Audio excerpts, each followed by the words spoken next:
Balik lagi sama gue Febian dari channel Kepoin Tekno, dan ini adalah Samsung Galaxy S21 FE 5G atau S21 FE 5G, dan ini adalah seri terbaru sekaligus mungkin yang terakhir ya dari Galaxy S21 series, karena sebentar lagi juga S22 udah dirilis. Dan seperti biasa sebelum gua review lebih dalam ya nantinya, hari ini gue bakal unboxing dulu untuk melihat packagingnya kayak gimana dan isinya juga apa aja.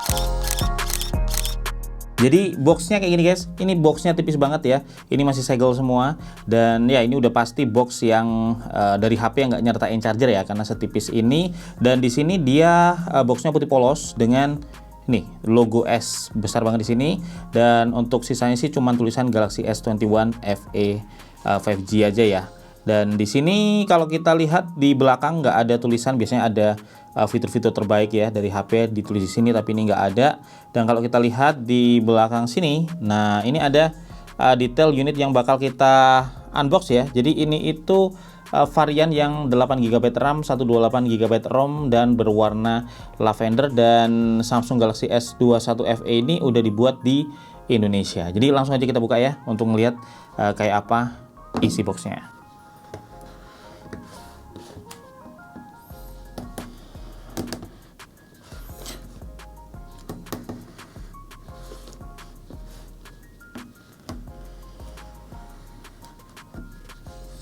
Oke, yuk kita buka plastiknya. Dan nah ini guys, jadi ternyata setelah plastiknya dibuka ya, ini baru kelihatan nih kalau ternyata ini nggak cuma logo S aja, tapi kalau kita miring-miring ini kelihatan nih ada 21-nya. Jadi ini S ya yang silver ini, dan ini ada 21, sama ada kayak icon-icon gitu ya. Di sini ada icon-icon kecil-kecil macam-macam. Jadi cukup atraktif.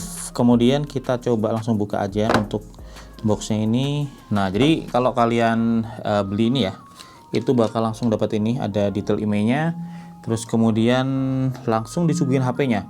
Wow, dan ini cakep ya warnanya, kita lihat lagi nanti. Terus kita lihat ini ada kotak lagi yang isinya nih macam-macam ya. Nah di sini ada banyak hal. Jadi yang pertama ini kita dapat, oh ini ada SIM tray ejectornya ya. Nah ada buku panduan, singkat banget buku panduannya, cuman kertas lembar gini aja, sama ada kartu garansi ya, karena ini resmi Indonesia. Oke, terus kemudian kita juga dapat kabel chargernya. Minimalis banget ya untuk packagingnya ini. Kabel charger ini dari USB Type-C ke USB Type-C. Jadi kalian harus sudah punya atau sudah menyiapkan kepala charger yang portnya USB Type-C ya, karena kita nggak disertai ini guys untuk kepala chargernya. Tuh mungkin kalau kalian pengguna Samsung Galaxy sebelumnya yang udah Type-C, kepala chargernya bisa langsung pakai kabel dari bawaannya ini. Oke, udah itu aja, sesimpel itu. Dan ini dia HP-nya. Jadi kita mau lihat, ini masih disegel ya, kita coba buka dulu. Nah 1 2 3, wow, ini layarnya luas ya. Nah kayak gini guys, jadi ini yang warna lavender ya, dan ini masih ada stikernya. Oh ternyata kirain dia glossy, ternyata enggak. Jadi belakangnya sini dia bodinya plastik ya, tapi finishingnya ini matte, jadi nggak glossy seperti yang gua kira awalnya. Jadi kayak gini guys, jadi matte, dan enaknya sih kalau matte gini nggak gampang nempel ya untuk sidik jari dan lain-lain, jadi nggak gampang kotor juga. Dan secara desain sebenarnya ini mirip banget sama desainnya dari Samsung Galaxy S21 ya. Jadi kalau gua perhatiin ini dari ukurannya sebenarnya dia tengah-tengah, dia sedikit lebih besar dari Samsung Galaxy S21, tetapi masih lebih kecil dari Samsung Galaxy S21 Plus. Jadi ada di tengah-tengahnya guys. Kalau desainnya mirip-mirip, jadi desain kameranya juga kayak gini ya. Jadi ada 3 kamera belakang di sini, ada logo Samsung di sini, dan gue suka sih sama feeling dari back covernya ini. Dia tuh matte tetapi yang nggak terlalu kasar gitu guys. Ya, asik banget. Terus kemudian untuk kameranya sendiri, ini merupakan kombinasi dari 12 megapiksel kamera utama, dan ini kamera utama yang sama kayak yang di Samsung Galaxy S21 dan juga S21 Plus. Jadi dia udah ada PDAF ya untuk autofocusnya dual pixel. Terus kemudian ada OIS-nya juga, dan kemudian ada 8 megapiksel telefoto dengan 3 kali optical zoom. Untuk resolusi sensornya memang lebih kecil dibandingkan S21 dan S21 Plus, karena di kakak-kakaknya ya dia pakai 64 megapiksel, sedangkan di sini dia pakai 8 megapiksel. Kemudian ada 12 megapiksel ultra wide ya, sama ini juga lensanya sama kayak di S21 S21 Plus. Jadi udah cukup mumpuni kalau dari sisi spesifikasinya ya untuk kamera belakangnya ini, tapi nanti gimananya bakal gue coba di video reviewnya. Terus di sini ada LED flashnya ya, dan kalau kita lihat, nah ini masih ada plastiknya juga. Untuk framenya, ini framenya dari aluminium ya, dan ternyata dia punya tone warna yang sama dengan warna bodi belakangnya, jadi dia tonenya lavender. Kita lepas dulu. Secara build quality ini udah solid sih ya, udah bagus banget. Nah, oke, jadi kayak gini guys. Untuk framenya aluminium frame dan rapi banget, dia juga matte juga. Ya, kalau punya gua yang S21 Plus dia glossy untuk framenya ini. Dia pakai matte senada sama cover belakangnya. Nah, di sini untuk portnya ya, ini ada lubang speakernya, terus ada USB Type-C untuk charging, dan juga untuk audio. Jadi nggak ada audio jacknya di sini. Terus ada SIM tray-nya. Kita mau lihat untuk SIM tray-nya. Tadi kita udah dapet SIM ini ya, SIM ejectornya. Kita coba buka. Hampir salah. Ini lubang mic by the way. Jadi ini lubang untuk slotnya. Ini kalau sebelahan gini emang kadang suka rancu sih guys. Oke. Nah, untuk SIM slotnya kayak gini. Jadi SIM slotnya ini dia dual SIM ya, dual SIM yang bolak-balik gini, dan dia nggak ada support untuk micro SD-nya. Jadi kita nggak bisa tambahin atau nggak bisa expand storage-nya ya. Tapi dual SIM udah jadi opsi yang bagus sekarang, dan lagi pula ini internalnya juga gede. Ada pilihan yang 128, ada pilihan yang 256 ya, dengan selisih harga 1 jutaan. Jadi untuk yang 128 ini guys, yang gua review ini harganya Rp8.999.000, sedangkan yang 256 GB ya untuk storage-nya itu Rp9.999.000. Jadi 10 juta kembali 1000 ya. Dan kalau kita lihat dari sisi build quality sini udah bagus banget. Kesannya udah sangat premium ya. Jadi layak dia masuk Galaxy S21 series, meskipun belakangnya ini masih dari plastik ya. Tetapi ya ini udah support wireless charging juga 15 watt, jadi udah cukup cepat untuk wireless chargingnya. Sedangkan untuk chargernya sendiri dia support sampai di 25 watt fast charge. Tapi emang sayang banget nggak disertain untuk kepala chargernya. Kita coba nyalain ya. Oke, tangan gua rada basah, jadi layarnya rada kotor kena ini. Tapi bagusnya finishing belakangnya, meskipun tangan gua basah berkeringat, nih tetap bersih ya. Jadi buat kalian yang males pakai case, itu bisa dapat value ya dari finishingnya ini, karena dia awet bersihnya. Oke, kita mau setup dulu. Wow, dan layarnya ini punya bezel yang tipis banget ya. Kalau kita lihat di sini bezelnya sangat tipis. Jadi kiri, kanan, atas ini punya bezel yang sama tipisnya. Bawahnya pun ini meskipun ada sedikit lebih tebal ya daripada sisi yang lain, tetapi udah sangat tipis banget. Jadi kalau kalian lihat di sini memang ada sedikit lebih tebal, tetapi dia masih sangat tipis untuk ukuran chin. Jadi bisa dibilang kita dapat layar yang luar biasa luas ya untuk dilihat, dan ukurannya pun di tangan masih enak guys, karena ini memang ukurannya menurut gua ukuran ideal dari Samsung Galaxy S21, karena kalau yang S21 Plus itu rada kegedean ya di tangan gua. Terus yang S21 dia cukup imut-imut, tapi yang ini dia ini pas 6,4 inch ya ini kalau nggak salah, karena untuk layarnya yang S21 Plus itu 6,7 inch, yang S21 itu 6,2 inch, dan ini 6,4 inch. Jadi ukuran yang menarik menurut gua.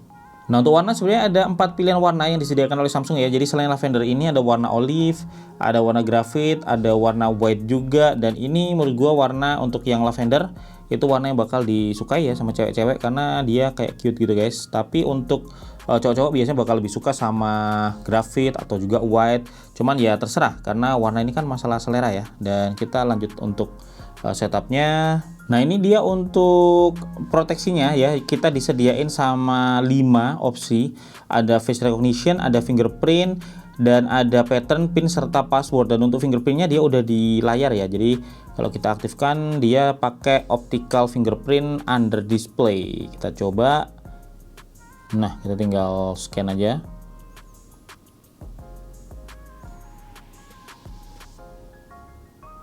Wow, ini dia tampilan setelah kita setup ya. Jadi tampilannya clear banget dan seperti yang kalian lihat ini merupakan tampilan khas dari One UI ya. Dan kita mau cek untuk One UI-nya ini harusnya udah berbasis Android 12. Jadi kita mau lihat di sini guys apa basis dari OS yang dipakai. Nah, benar dia pakai One UI versi 4 dengan Android versi 12. Jadi ini One UI yang paling baru dengan Android yang juga paling baru guys ya. Dan kemudian guys kalau kita lihat di sini untuk tampilannya khas One UI ya, clean, simple. Terus di sini juga ada app drawernya, ada home screen-nya, dan kalau kita ke kanan, dia langsung connect sama Google Newsfeed ya. Jadi nampilin berita-berita sesuai dengan interest kita guys. Ini dan ini untuk performanya lancar banget ya. Tuh. Untuk scroll sangat responsif. Terus kemudian ya semuanya responsif, navigasinya juga. Dan by the way untuk layarnya sendiri dia ini punya refresh rate 120 Hz ya. Jadi untuk scroll dan lain-lain ini sangat smooth. Kalau kalian perhatikan mulus banget karena memang refresh rate-nya tinggi. Dan untuk layarnya ini merupakan layar Dynamic AMOLED 2X ya, 120 Hz dengan HDR10+, dan untuk resolusinya dia Full HD+, jadi 1080 x 2400 pixel, dan ini persis sama kayak di S21 dan juga S21 Plus. Nah, sekarang kita cek untuk specs-nya ya. Di sini AIDA 64 udah terinstall, jadi kita bisa cek untuk sistemnya sendiri. Nah, di sini guys, ini Samsung dengan modelnya SMG990E. Jadi kalau kalian nemuin model ini berarti itu adalah Samsung Galaxy FE 5G ya. Terus kemudian chipsetnya, chipsetnya dia pakai Exynos 2100. Ini chipset yang sama dengan S21 dan juga S21 Plus dengan manufaktur 5 nanometer ya. Jadi pakai chipset yang sama dengan 8 GB RAM dan di sini 128 GB storage yang bisa dipakai ini sekitar 106 GB ya, sisanya untuk sistem pastinya. Dan kemudian kalau kita lihat lagi di detail yang lainnya kayak di detail CPU. Nah, ini guys, ini lebih detail lagi tentang CPU-nya. Exynos 2100 merupakan apa nih, 8 core ya, 8 core dengan 4 ARM Cortex A55, 3 ARM Cortex A78 dan 1 ARM Cortex X1. Terus untuk sensornya kita mau cek di aplikasi Sensor Box ya. Di sini dia punya accelerometer, ada light sensor, ada orientation sensor, proximity, gyroscope, sound sensor, magnetic sensor, dan juga pressure sensor. Cukup lengkap ya untuk sensor yang dimiliki oleh smartphone ini. Untuk layarnya by default ya dia pakai setting 120 Hz dari factory-nya. Jadi udah mulus dari awal setup, tetapi sebenarnya kalian bisa atur sendiri ya. Kalau misalkan kalian pengen atur sesuai preference bisa dari setting display, karena di sini ada opsi untuk motion smoothness dan di sini ada high. Ini artinya high smoothness ya, dia pakai 120 Hz lebih mulus dia. Sedangkan ada juga standar dia pakai 60 Hz. Memang dia nggak lebih mulus dibandingkan dengan yang 120 Hz karena refresh rate-nya lebih kecil, tetapi ada keuntungan juga yang kalian dapetin kayak misalnya untuk baterai life-nya atau keaweten baterainya juga lebih baik di 60 Hz ini. Terus kemudian untuk kamera depan. Jadi kamera depannya ini dia pakai 32 megapiksel selfie kamera ya. Secara resolusi sensor dia unggul dibandingkan dengan S21 atau S21 Plus karena kakak-kakaknya ini masih pakai 10 megapiksel selfie kamera. Tetapi secara fitur dia kalah telak ya, karena untuk S21 dan S21 Plus dia udah ada dual pixel autofocus atau support PDAF ya. Sedangkan di Samsung Galaxy S21 FE 5G ini dia masih fix fokus dan nggak ada autofokusnya. Jadi itu perbedaannya. Terus kemudian untuk baterai, dari specs yang tertulis di Samsung Indonesia, baterai smartphone ini 4500 mAh ya, dan dia support fast charging 25 watt, kemudian support fast wireless charging 15 watt. Cuman memang untuk kepala chargernya kalian harus siapin sendiri, baik itu dari smartphone sebelumnya, sebelum ini ya yang kalian miliki, atau juga kalian beli secara terpisah. Tetapi pastikan untuk memaksimalkan proses chargingnya, kepala charger yang kalian miliki support fast charging 25 watt juga minimal.